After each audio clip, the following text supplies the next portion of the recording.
Olá, pessoal, aqui do canal da Nord. Hoje eu tenho uma mega novidade para vocês. Eu tô aqui com Elo Cruz, analista de bolsa super famosa no Twitter. Se vocês não seguem ela, é @elocruz, vale a pena. Ela fala muito de bolsa. Já fiz as perguntas para os nossos leitores no Twitter para eles mandarem perguntas para Elo. Então, enquanto a gente está fazendo esse vídeo, eles estão mandando perguntas. Depois a gente vai fazer as perguntas que eles mandarem para vocês. Eu quero saber assim tudo do seu processo decisório. Você tem um jeito, acho que super específico, né, de operar a bolsa e que é muito interessante para a pessoa física. Então, assim, a gente está muito animado que 2019 pode ser um ano maravilhoso para o Brasil e para a bolsa. A gente quer saber qual é a sua opinião sobre isso. Você acha que 2019 vai ser o ano da bolsa? Como que você vê todo esse otimismo que vários gestores e pessoas no geral estão com a bolsa em 2019? Oi, Marília. Primeiro, obrigada pelo convite. Obrigada, gente. É a minha primeira vez, então eu estou um pouco nervosa. Mas é muito legal estar aqui. Como que eu vejo o ano de 2019? A minha expectativa é sempre alta, então cuidado, eu costumo ser otimista. Mas a minha expectativa é a seguinte: a gente tem aí uma possibilidade de algumas notícias muito boas ao longo do ano, a saber as reformas principalmente. Agora, com a definição de presidência da Câmara e do Senado, a expectativa realmente é muito boa. O fato de que ainda tem muito dinheiro para entrar lá fora e a gente tem ouvido que há expectativa sobre o Brasil. Mas na prática mesmo, isso não importa tanto para mim. Eu sou, que chamam de stock picker, né? Eu gosto de escolher ações. Então, no fundo, para onde o índice vai, para onde ele deixa de ir, no final das contas, não é o que mais importa na minha carteira ou na minha performance. Você diria assim que as ações que você gosta ou o jeito que você opera é muito mais descorrelacionado com a trajetória do índice? É bem descorrelacionado. Até uma coisa importante de saber disso é que é o seguinte: quando a gente pensa, a minha vida é pensar o que a gente chama de valuation, né? Tentar entender o que é o valor, quanto vale a ação, olhar quanto que é o preço dela e tentar buscar ações onde a gente tem uma maior assimetria, quer dizer, pouco para perder e muito para ganhar. E o tempo todo eu estou pensando nisso. Então, para minha carteira é bem descorrelacionada. Hoje eu tenho uma posição muito grande em Unipar, é a minha maior posição, é 1/3 da minha carteira, e não tem no índice, se ela for, o índice fica, assim, tanto faz, não tem nada a ver. Agora, uma outra coisa que é importante é, dentro desse conceito de valuation, o que eu enxergo é que muitas das ações grandes, que têm participação importante no índice, aí talvez tirando o Vale, que tudo ficou mais difícil de entender nesse momento, eu não tenho posição e não pretendo tomar uma posição em Vale. Petrobras, que eu tenho uma posição pequena, mas já, por exemplo, Itaú, que é um papel super importante para o índice, eu tenho uma posição vendida a descoberto, né? É como se eu estivesse apostando na queda. Eu acho que as ações mais importantes do índice, elas já estão mais precificadas. E esse é mais um motivo pelo qual eu acabo sempre preferindo as small caps, né? As ações menores, de empresas menores, porque tem menos gente olhando e eu acho que sempre lá tem mais oportunidade. Então você acha, por exemplo, que bolsa 100 mil pontos já está um pouco puxado, porque as principais ações lá que formam o índice já estão com valuation muito puxado. Já está mais esticado, ainda que dê para bolsa, né? Como essa entidade, eu falo que bolsa é onde eu carrego a carteira, o batom, mas ainda que dê para bolsa aí mais um pouco, eu acho que o grande ganho não está na bolsa, mas estão nas empresas que têm menos visibilidade. A primeira onda vai a bolsa como um todo, quase tudo sobe, né? E a segunda onda vai um pouco mais aquilo que realmente tem valor. Isso, bolsa 100 mil pontos, vamos lembrar que outro dia a bolsa estava 39 mil e uns quebrados, então já dobrou e meio.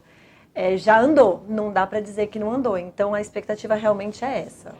E quando você olha os seus modelos, você faz um modelo de valuation, né? Isso. Quando você faz o seu modelo, e para quem faz também o modelo, o que você acha que é importante? Porque no final das contas é uma arte, né? É Você uma tem que arte. ter bom senso, você tem que preencher com expectativas que vão depender também do seu bom senso, né?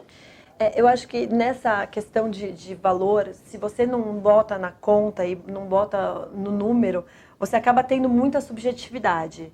Então, quando eu gosto muito de modelar as empresas. Então, eu tenho uma empresa, tenho uma ação.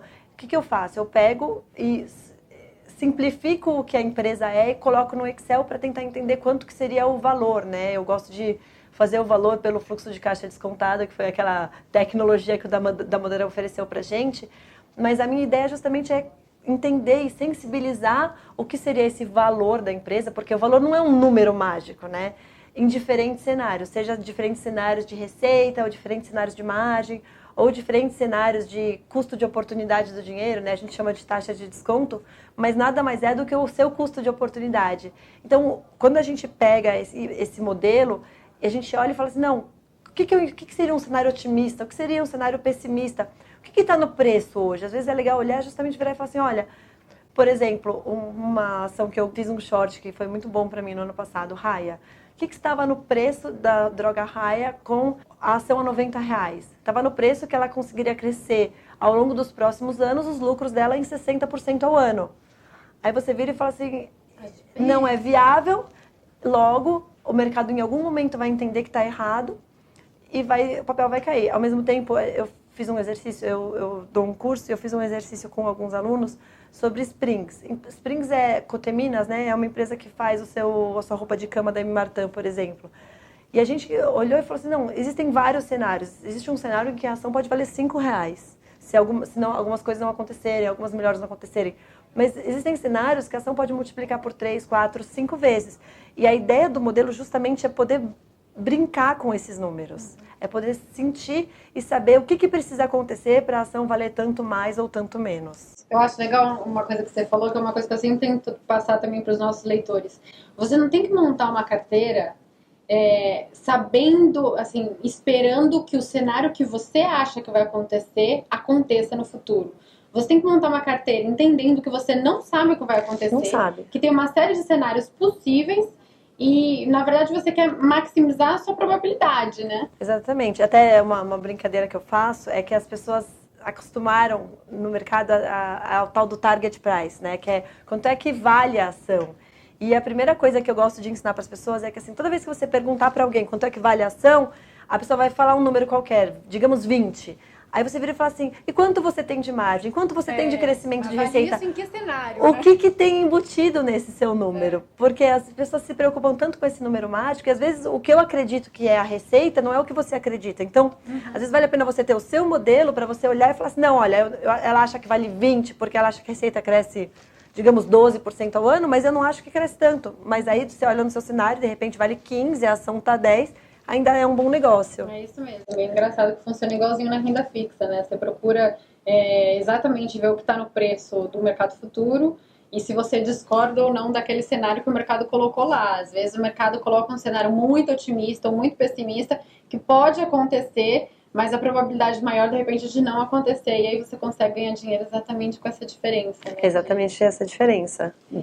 E quando você põe uma ação na sua carteira, você deixa ela para sempre? Você espera até o mercado convergir para o que você acha naquele momento?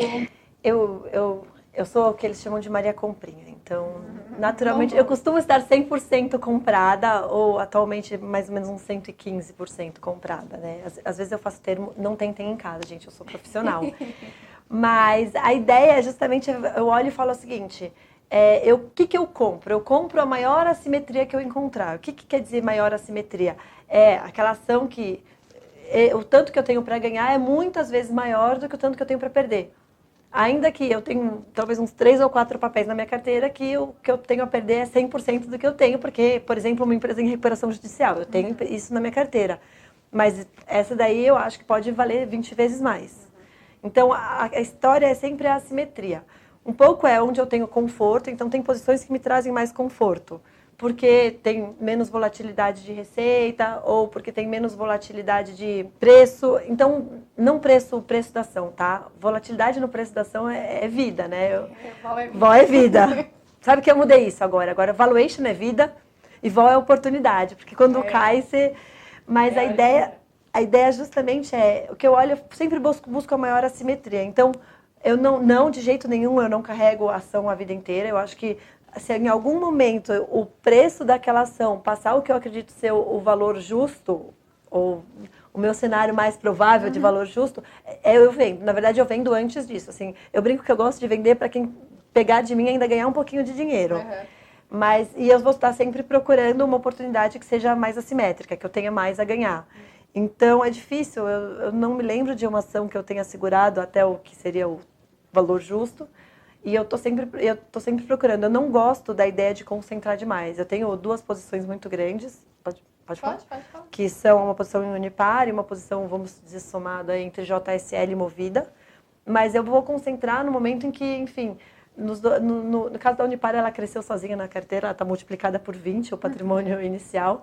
No caso da Movida e da JSL, elas apanharam bastante no final do ano passado e eu acabei aproveitando para deixar grande, porque para gente que conhece a empresa, no final das contas, o meu papel é conhecer a empresa e entender os cenários. O que estava precificado não tinha nenhuma probabilidade, então eu acabei aumentando muito. Mas, em geral, eu gosto de ter uma carteira com bastante opção.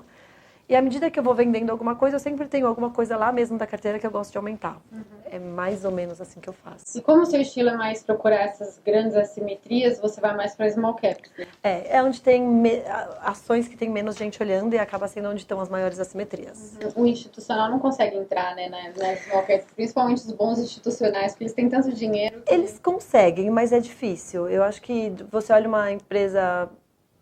O que acontece é que tem a história de uma ação, vamos dizer assim, a história de uma ação que é multi-bagger, né? Como diria o Peter Lynch, né? Que é uma ação que vai multiplicar por muitas vezes. A história dessa ação é sempre assim. De onde ela começa? Ou era uma empresa pequena e que cresceu muito e cresceu rápido, que no Brasil não tem muito disso, porque no Brasil o que acontece é muito difícil e muito caro fazer um IPO. Nos Estados Unidos você tem empresas pequenininhas que vão pegando dinheiro. Então, ou é uma empresa dessas que cresce muito a própria receita. Então, dentro da JSL, a Movida era uma empresa dessas, né? Você está falando de uma empresa que em 6 anos multiplicou a receita dela por 25, é bastante. Mas não estava disponível naquela época como uma ação sozinha. Ou uma empresa que passou por uma reestruturação, quebrou, quase quebrou.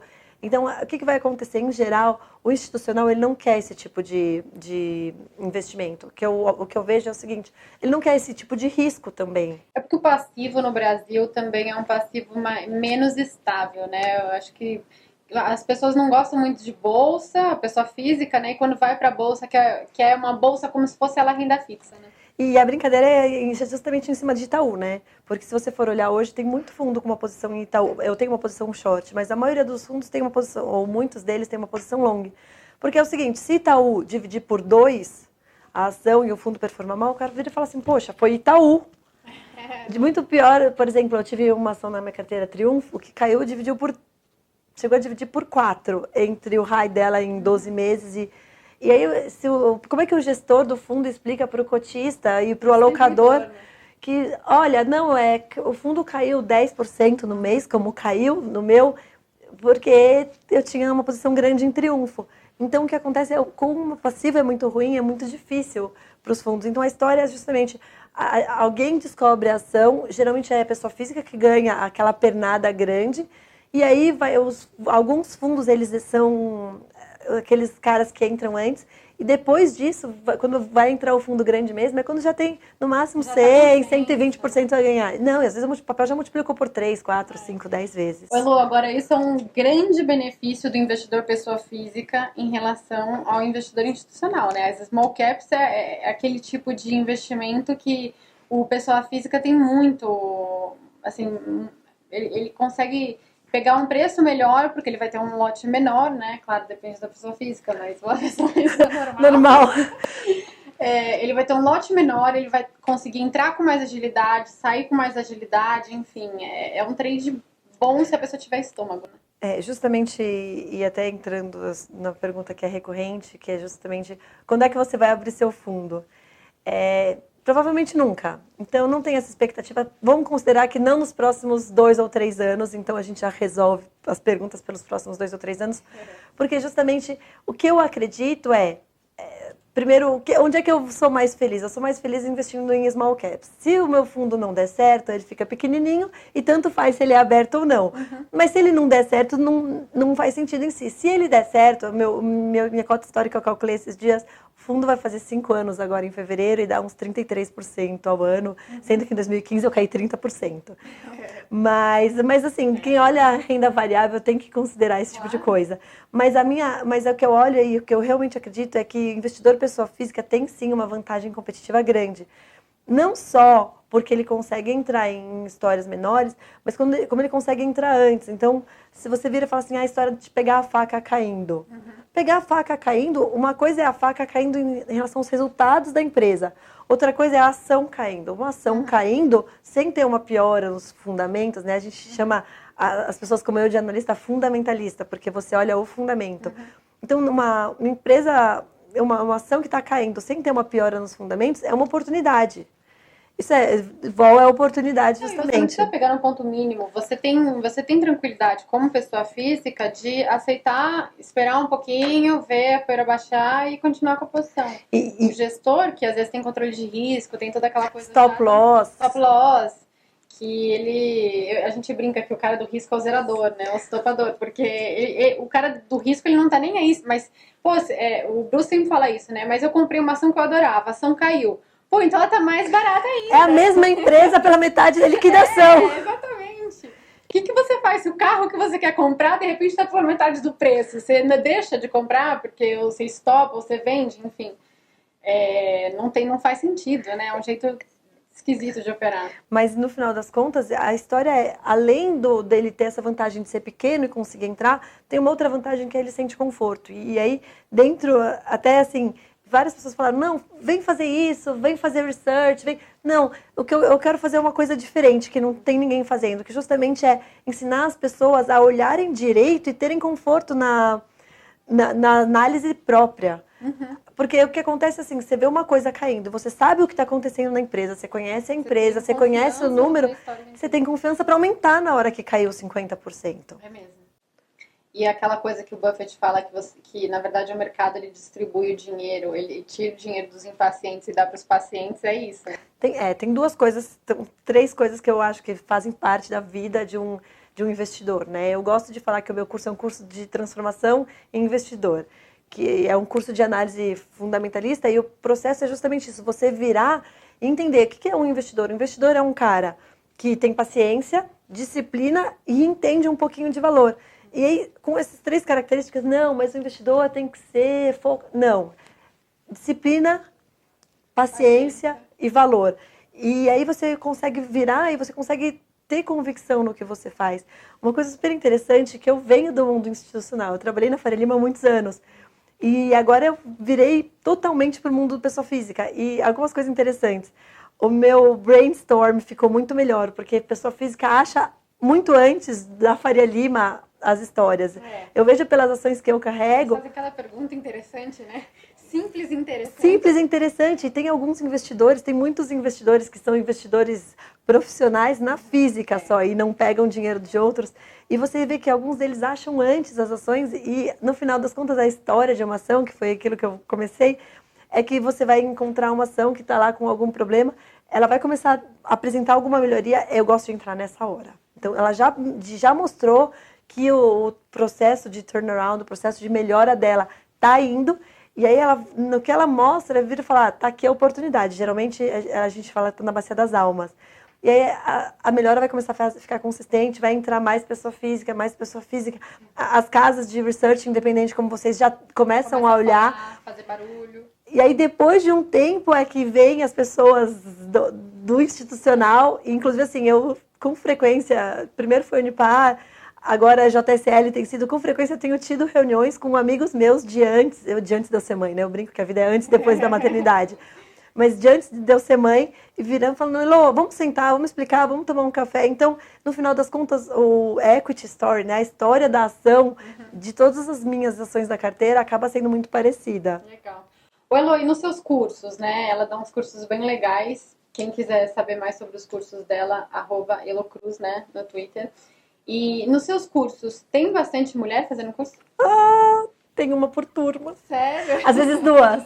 É muito difícil. Gente, inclusive, casal que for os dois, a mulher tem 20% de desconto, tá? A ideia é... Mas sabe que fazer stock picking assim no café da manhã? Bom, eu não posso reclamar, porque o meu marido é gestor também, nosso café da manhã é só sobre mercado. Mas é interessante, gente. Tem alguns casais que falam, não, a gente tem como meta. Inclusive, assim, não tem muita mulher. E eu tenho, assim, uma meta pessoal minha, e meu próximo projeto, e de repente a gente pode entrar junto, que é, eu acho que mulheres, nessa minha fase de vida, muitas mulheres, enfim, eu tive filhos e eu parei de trabalhar para os outros, eu acabei ficando cuidando do meu dinheiro e, enfim, e aí o Twitter e a vida, eu acabei virando professora de valuation, que é um tema que eu adoro. E aí o que acontece é que eu acho que assim, muitas mulheres nessa fase de vida, com filho pequeno, que não tem um trabalho flexível e acabam optando por parar, elas deviam focar em investir e aprender investimento. Eu sei que não é para todo mundo, não é. Mas é para muito mais gente do que as pessoas acreditam que é. E é menos difícil se você consegue investir de uma forma muito simples e com bom senso. Os melhores gestores que eu conheço, que eu trabalhei durante a minha vida toda, são aqueles que são simples. Aqueles que começam a falar muita coisa e não sei o quê, é batata, não dá certo. Investimento não é ciência de foguete. Outro dia, eu trabalhei com inteligência artificial na faculdade, eu sou engenheira e a gente mexe muito no MATLAB. E assim, outro dia alguém falou, não, sobre gestão de carteira. Não, gente, esquece, gestão de carteira tem o Gorilla, que é um aplicativo agora que controla, mas faz no Yahoo Finance, no Google Finance. É tudo muito simples, assim. É commodity, você tem que entender a empresa, entender valuation. Não tem jeito, você tem que entender o conceito de valor e preço e essa diferença. E aí, acho que é para todo mundo. Vai ter mais mulher, eu acredito nisso. Eu também trabalho por isso. Eu acho que a mulherada, elas são mais pacientes e disciplinadas do que os homens. Que é que é a característica principal, né? Assim, para você investir em bolsa. Ela tem mais paciência de segurar a posição, aumentar, tá indo bem, aumentar e seguir o cronograma. Então, eu acho que mulheres são muito boas investidoras. Vamos testar, né? Vamos trabalhar por elas. Elo, então, quer falar um pouquinho do seu curso? Claro. A ideia do curso o curso surgiu sem querer. Tinha muito a ver com o fato de que as pessoas me pediam um livro para aprender a fazer o que eu fazia, né, que é a análise fundamentalista. E aí, eu não encontrei ainda esse livro mágico. Eu juro que eu estou procurando e algum dia vai aparecer. Se não aparecer, eu escrevo, mas não agora. E a ideia surgiu daí. Vamos fazer um curso que realmente pudesse ajudar os investidores a fazerem um pouquinho mais parecido do que se faz no mercado. O que eu ensino não é, de novo, um segredo mágico que é só meu. O que eu ensino é o que todo mundo faz, todo profissional faz. E a ideia é justamente ensinar um pouco de análise fundamentalista, que é como é que a empresa ganha dinheiro e a fazer a tal da conta, que a gente chama do valuation. O curso, ele não é um curso básico, para quem está começando, eu acho que vale a pena esperar. Eu estou trabalhando num curso mais básico, mas vale a pena esperar. Mas isso é para quem já investe, seja via análise técnica, para quem já acompanha as casas de research, para quem já sabe ler um research, quem já sabe que um resultado impacta ou uma notícia impacta no preço da ação, mais ou menos como funciona. Eu brinco que é para quem já investe mais ou menos há mais de um ano. E a ideia é justamente... Algumas noçõezinhas. A ideia justamente é permitir as pessoas fazerem a própria conta. De novo, não é ciência de foguete. Então, para quem já está nesse ritmo, a ideia do curso é essa. Tem mais informações no meu site. O site é www.stoxos.com.br.